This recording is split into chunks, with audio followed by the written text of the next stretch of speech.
வணக்கம் மக்களே, நான் சத்யவாஷா. இந்திய அரசியல் அமைப்பு ஆலோசகராக பணியாற்றி வருகின்றேன்.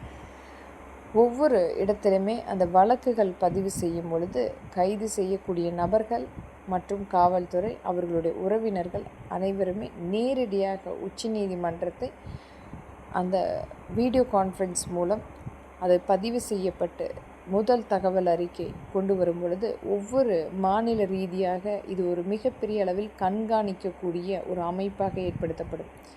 இன்றைக்கு ஒவ்வொரு மாநில ரீதியாக அந்த ஆட்சி அமைப்பின் காரணமாக அந்த பாதிக்கப்பட்ட மக்களுக்கு ஒரு முழுமையான தீர்வு எட்டப்படாமல், அந்த வழக்குகள் பதிவு செய்யாமல் மிகப்பெரிய அளவில் வன்கொடுமைகள் நடந்து கொண்டிருக்கிறது.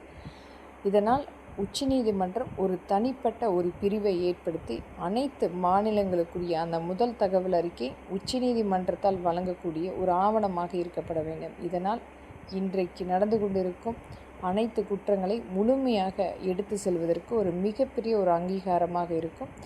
அதை அனைத்துமே முழுமைப்படுத்தி இதற்குரிய தீர்வு எட்டப்பட வேண்டும்.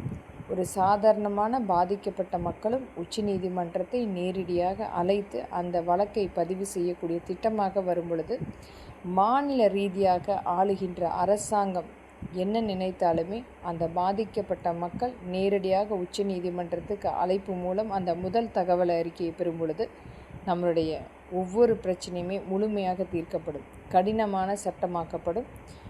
இதை அனைத்துமே கருத்தில் கொண்டு உச்சநீதிமன்றம் இதற்குரிய ஒரு பிரத்யேக ஒரு வடிவமைக்கப்பட்ட ஒரு அமைப்பு ஏற்படுத்த வேண்டும். இந்த முதல் தகவல் அறிக்கைக்காக அனைத்து மாநிலத்துக்குரிய மக்களுக்காக. நன்றி மக்களே.